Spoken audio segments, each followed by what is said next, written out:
몇 분과 다시 한번 인사 한번 하시게 두 손 잡으시고, 이제 저는 당신 없으면 못 삽니다. 좀 두루두루 인사 좀 하십시오.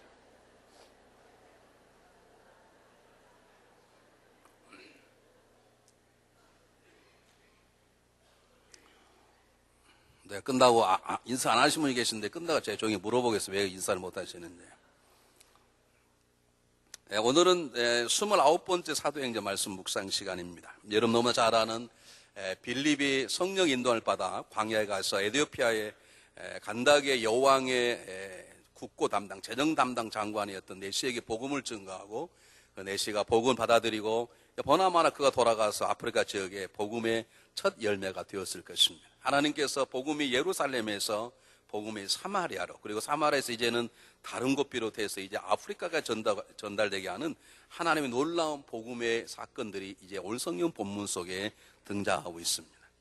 성경은 뭐라고 말하냐면 주의 사자가 그렇게 말하는데, 이것을 우리는 천사나 또는 성령님으로 말해도 큰 문제가 없을 것입니다. 전체 내용을 묵과 말 때 성령님 해석하면, 성령님께서 빌립에 나타나셔서 예루살렘을 떠나 남쪽으로 가사 지역으로 가라 그랬습니다. 이 가사란 지역은 예루살렘 남쪽으로 약 한 40km, 37km 정도 떨어져 있는 곳입니다.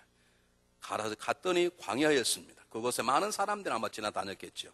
그런데 그 눈에 띄고 있는 한 행렬이 있었는데, 병거가 가니까 그 사람들 군인도 가고 막 마차도 가고 하니까 아마 빌립이 가서 물어봤는지 모릅니다. 다른 사람이 얘기해, 저 사람 도대체 누구냐고 물어봤는지 모르겠습니다. 아니면 성령님께 직접 빌립에게 말씀이니 그건 정확히 알 수 없습니다만, 빌립이 그가 에티오피아의 모든 재정을 담당하는 장관으로서 넷이었다는 것을 알게 되었습니다. 그러자 성령이 그 다음 두 번째 가란 말은 가서 복음을 전가라, 그런 뜻이겠죠.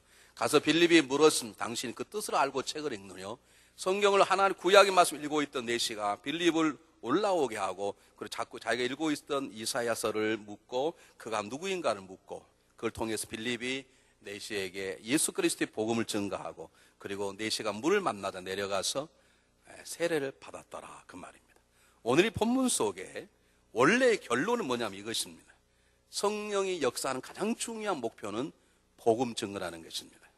그런데 오늘은 그 부분은 제가 좀 빼고, 왜냐하면 그 부분은 다음에 계속할 수 있으니까, 오늘은 제가 지난주에 우리들은 성령을 철저히 의지해야 된다 그랬는데, 이 성령님께서 구체적으로 성령님을 붙잡고 의지하는 사람에게 성령님은 어떻게 작동하고 역사하시는지를 제가 여러분에게 오늘은 그 부분을 의도적으로 확대해서 여러분에게 소개해 드리려고 합니다. 제가 소개할 때 저도 이런 성령을 체험하고 여러분들의 삶 속에 이런 성령의 역사하심을 체험하시기를 주의 이름으로 축복해 드립니다.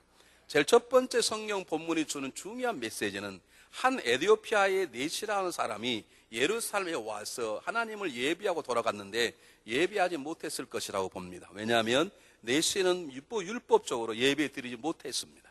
아마 그렇기 때문에 남들이 예배 드리는 걸 그냥 구경만 하고 갔을 것입니다. 그가 믿음이 굉장히 좋은 사람이죠. 하나님을 믿는 믿음이.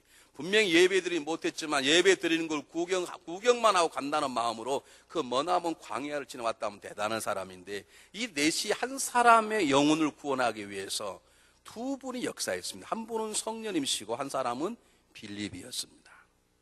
여러분, 우리가 이렇게 물어야 될 수 있습니다. 왜 성령님께서 직접 말씀하시지? 넷이가 이사야서를 읽고 있을 때 그 사람 이름을 우리는 모르지만 그 사람 이름을 성령님이 아실 테니까, 누구야? 너가 아마 잊고 있는 네가 잊고 지금 고민하고 있는 바로 그 핍박당한 자, 사지에 끌는 자가 너가 앞으로 믿고 구원받아야 될 예수 그리스도시니라. 그렇게 성령님께서는 말씀하실 수 있습니다. 왜냐하면 그분은 하나님과 전능하신 분이시고 그분이 곧 하나님이시기 때문에 그렇습니다. 우리가 이제 다음 주에 만나게 될 사울의 변화를 보면, 사울이 행악자였습니다. 누군가가 사울에 가서 당신 그렇게 살면 구원받지 못해, 그렇게 말하지 않았는데 예수님께서 직접적으로 사울을 붙잡았습니다. 예수님이 직접 손을 대셨어요. 그렇게 성령님께서 직접 손댈 수도 있습니다. 그런데 왜 성령님께서는 직접 손대지 아니하고 빌립으로 하여금 다가가게 하고, 빌립으로 하여금 이사야 이 얘기를 설명하게 하고, 빌립과 교제를 통해서 네시가 감동을 받고 물을 만나자 내려가 왜 세례를 받겠다 하도록, 왜 그렇게 성령님은 빌립과 함께 일하셨을까? 답은 두 가지가 있습니다. 첫 번째, 하나님은 저와 여러분을 너무너무 사랑하셔서 우리와 함께 하기를 원하십니다.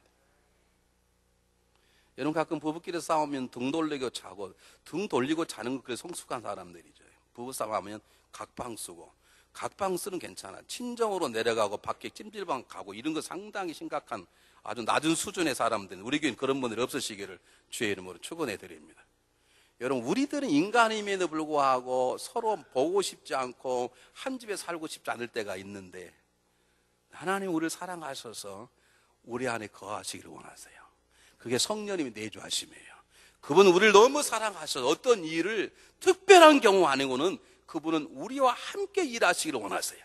그분이 부족해서가 아니에요. 성령님의 부족함을 빌립이 채운 게 아니에요. 하나님은 전능한 영이시기 때문에 성령님은 그에게 부족함이 없어요, 여러분. 그분이 직접 말씀할 수 있고, 그분이 직접 내시를 바꿀 수 있고, 직접 내시에게 성령의 충만함을 줄 수 있지만, 하나님은 빌립이라는 사람을 사랑하시는 거예요. 그와 함께 일하기를 원하시는 거예요. 그래서 빌립을 통해서 말을 증거케 하고, 증거할 때 내시의 마음을 열어 감동받게 하고, 빌립이 복음을 증거할 때 그가 믿게 하고 하는 도움을 함께 역사해서 한 영혼을 구원하게 된 것입니다. 사랑하는 여러분, 두 번째 이유가 있다면 왜 성령님은 하나님과 함께 일하기를 원하시는가? 하나님은 우리 행복하기를 원하십니다. 여러분, 행복하기를 원하십니까? 여러분, 정말로 복된 존재가 되기를 원하십니까? 성가들은 지난주부터 계속 아멘 안 하기로 작정하시는 것 같아요. 속으로 하셨겠지, 속으로. 여러분, 기억하세요. 우리가 행복하기를 원하기 전에 하나님 우리가 행복하는 걸 원하기, 그분이 원하시고 그분의 계획이 있어요. 우리가 복 받기를 강구하지 않아도 그분 우리에게 복 주시려고 계획하고 계세요. 근데 방법이 하나밖에 없어요. 가장 중요한 방법은 우리가 그분과 교제하고 그분과 함께 살아가고 그분에게 배워서 그분 것이 내 안에 채워져야 우리 행복할 수 있어요. 여러분이 아무리 부자가 된다 할지라도, 여러분 세상에 존경할 만한 스타가 된다 할지라도 내 안에 하나님 것으로 채우지 아니하면 nothing, 아무도 아니고, 오히려 침이 될 수 있고 그것이 나를 쓰러뜨릴 수 있는 장애물이 될 수 있어요. 하나님 우리 체질을 아시는 거예요. 하나님은 우리가 하나님과 함께 살아가면서 그분 앞에 배우고 그분과 함께함으로 저절로 그분의 성품과 그분의 지혜와 능력이 우리 안에 채워질 때서야 우리는 그만큼 평안하고 자유하고 강건해지는걸 하나님 아시기 때문에 그분 우리를 복된 존재로, 성숙한 존재로, 자유한 존재로, 평강한 존재로, 세상 유기를 강건한 존재로 만드시기 위해 그분은 우리와 함께 하시고 우리를 들어 쓰시는 것이에요. 이 성령님이 함께 하심, 하나님이 함께 하심을 2010년도에 귀로만 듣지 마시고 남이 하는 걸 경험하지 보지만 마시고 여러분이 친히 경험하시기를 주의 이름으로 축원해 드립니다. 그러려면 준비한 건 내가 성령님의 그런 동행하심, 하나님의 거룩한 도구로 쓰임받을 수 있도록 내 자신을 다스리는 게 중요합니다. 우리가 요즘은 소풍을 너무 사람들이 많이 못 가지고 예전에는 우리가 예배 삼일 올 때 소풍을 많이 갔어요. 여러분, 소풍 가면 우리 한국 사람이 반드시 해먹는 게 뭐냐면 갈비 구워 먹는 것입니다. 죄송합니다. 배고픈데 이런 말씀 드려서 갈비를 구워 먹으면 차콜을 쓰잖아요. 여러분, 까맣다고 다 차콜이 아닙니다. 차콜이에요, 차콜입니다. 여러분, 사람이라고 하나님의 사람이 아닙니다. 예수 그리스도의 복음으로 십자가의 보혈로 구원받은 사람만이 하나님의 사람입니다. 그래서 여러분 아십니까? 차콜이라고 다 불에 타는 건 아닙니다. 차콜이 물에 젖어 있으면 절대로 불에 안 탑니다. 차콜이 잘 탈 수 있도록 바짝 말라 있어야 되듯이 우리가 하나님의 사람이고 우리가 성령의 사람임에도 불구하고 우리가 성령님이 나를 다스릴 수 있도록 우리가 준비되어 있지 않으면 우리는 절대로 성령의 역사하심에 함께 동참할 수 없습니다. 우리는 끝까지 성령님을 근심케 하고 성령님을 소멸케 하는 존재로 살아갈 수밖에 없어요. 내가 성령이 나를 붙잡으시 인도할 수 있도록 그분이 내 안에 마음껏 거하며 나를 마음껏 다스릴 수 있도록 준비된 사람은 세 가지입니다. 첫 번째는 정결함입니다. 두 번째는 말씀과 기도로 채워져 있는 것입니다. 여러분, 제가 여러분 집에 신방을 갔는데 여러분이 최고로 비싼 티를 하나 내왔다고 그럽시다. 근데 한국 가니까요, 티가 1,000만 원짜리겠더라고요. 그럼 1,000만 원 들어보셨습니까? 먹어보신 분? 나는 먹어봤어. 중국의 저 티베트에 있는 고승에 보냈다는 건데요. 내 아는 목사님이 하는 거 해가지고, 야, 그거 진짜 한 잔밖에 안 주시더라고요. 죄송합니다. 제가 물 한 잔 잠깐 마시겠습니다.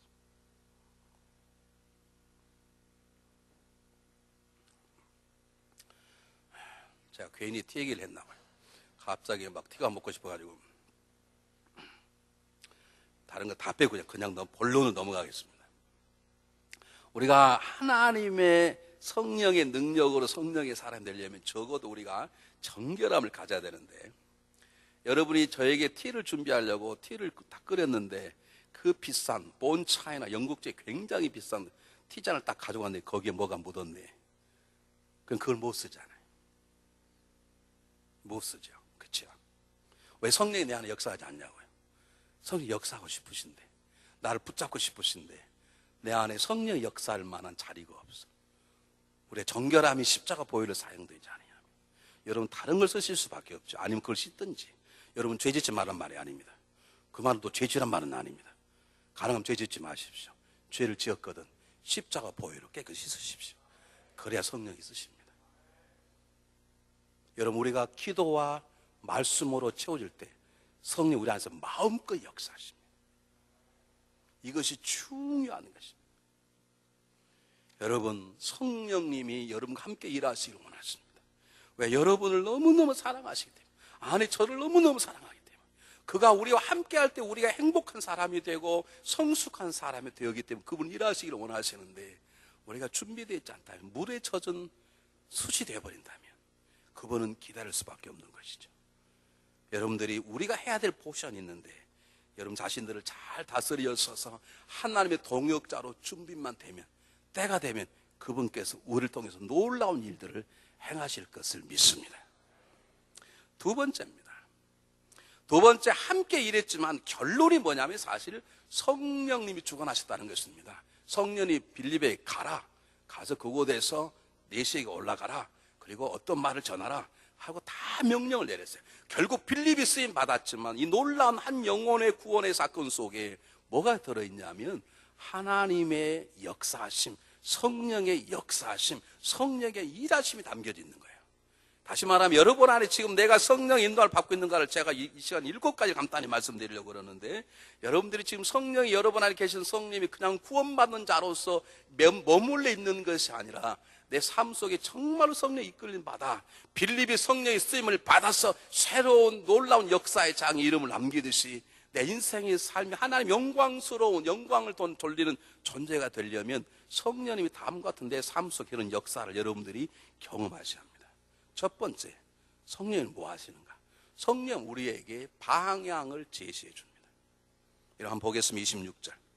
주의 사자가 빌립도에 이르러 가로되 일어나서 남으로 향하여 예루살렘에 가서 예루살렘에서 가사로 내려가는 길까지 가라. 정확하게 어떤 방향을 전해 주었어요. 여러분 제가 미국 땅에 살면서 가는 것마다 놀라는 건 한국 사람들이 너무 잘 살고요, 너무 똑똑하고요, 얼마나 열심히 일하는지 몰라요. 진짜로 제가 보면. 물론 그렇지 않은 사람도 있지만 제가 볼 때 가는 곳만 한국 사람들이 있고요, 가는 곳만 한국 사람들이 거의 다 사람들을 깜짝 놀라게 할 만큼 사업과 공부 이런 데 탁월한 능력을 가지고 있어요. 다시 말하면 우리는 특별히 한국 사람처럼 열심히 사는 사람들이 없어요. 근데 중요한 건 열심보다 중요한 것이 방향입니다. 우리 말에 옛날에 뭐라 그러죠? 다리를 긁으려면 고무 다리는 긁어나만 하라니까. 내가 열심히 살아가는데 하나님이 원하시는, 성령이 말하시는 방향에서 열심히 살아야 되는데 우리는 그 방향 열심히 살지 못할 때가 있다는 말이죠. 그러면 그 수고는 오히려 내 인생을 망가뜨리고 하나님이 명령하신 방향과 다른 방향에서의 열심은 오히려 하나님의 나라의 성장을 방해하는 것입니다. 몇 년 전에 달라스 공항에서 저희 교회로 전화가 왔습니다.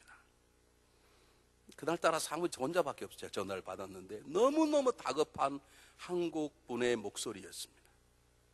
자기가 비행기 표를 끊는데 자기는 워싱턴 덜레스 공항을 가야 되는데 말을 잘못해서 그냥 달라스라고 말을 했어.